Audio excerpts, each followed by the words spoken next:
بنی اسرائیل کا ایک شخص تھا تو بڑا عبادت گزار تھا، بڑا نیک تھا، بڑا پرہیزگار، ایک گناہگار بیچارہ۔ اس نے دیکھا کہ وہ درویش صاحب، صوفی صاحب، نمازی صاحب، حاجی صاحب بیٹھے ہوئے، میں بھی پاس جا کے بیٹھتا ہوں، شاید مجھ پہ بھی اللہ کرم نوازی کر دے۔ میں بھی پاس جا کے، اللہ اکبر، میں کہتا ہوں کیا بات ہے اس گناہگار کی جو اپنے آپ کو گناہگار تو مانتا ہے نا، کیا بات ہے اس کی۔ کہنے لگا میں بھی جا کے بیٹھتا ہوں، شاید مالک مجھ پہ فضل فرمائے۔ اس نیک کے پاس جا کے بیٹھ گیا۔ جب جا کے بیٹھا نا تو نیک کہنے لگا تو کدھر آ گیا ہے؟ اٹھ، چل دوڑ جا، تجھے نہیں پتا تو کہاں آ گیا؟ اتنا ناپاک آدمی صبح شام گناہ کرتا ہے، میرے پاس آ گیا ہے۔ اللہ کریم نے اس وقت کے نبی کو وحی فرمائی کہ اس ولی کو جا کے کہہ دو میں نے تیرے سارے عمل ضائع کر دیے۔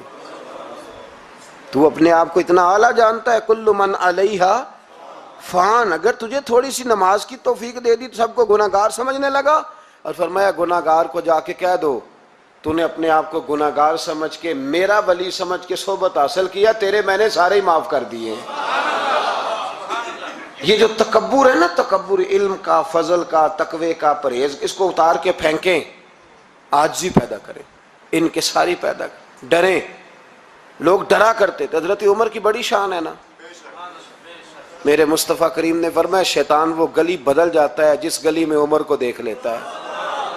950 سال حضرت جبریل شان بیان کریں تو جناب عمر کی عظمت ختم نہیں ہوتی۔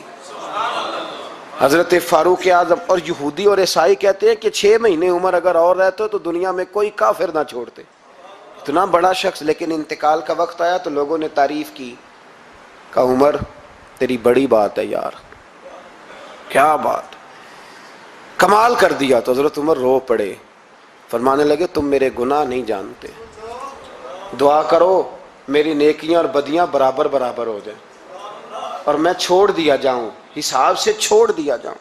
مجھے کسی اعلیٰ درجے کی خواہش نہیں کہ میں کسی اعلیٰ مقام پہ رکھا جاؤں گا، بس دعا کرو برابر برابر معافی مل جائے۔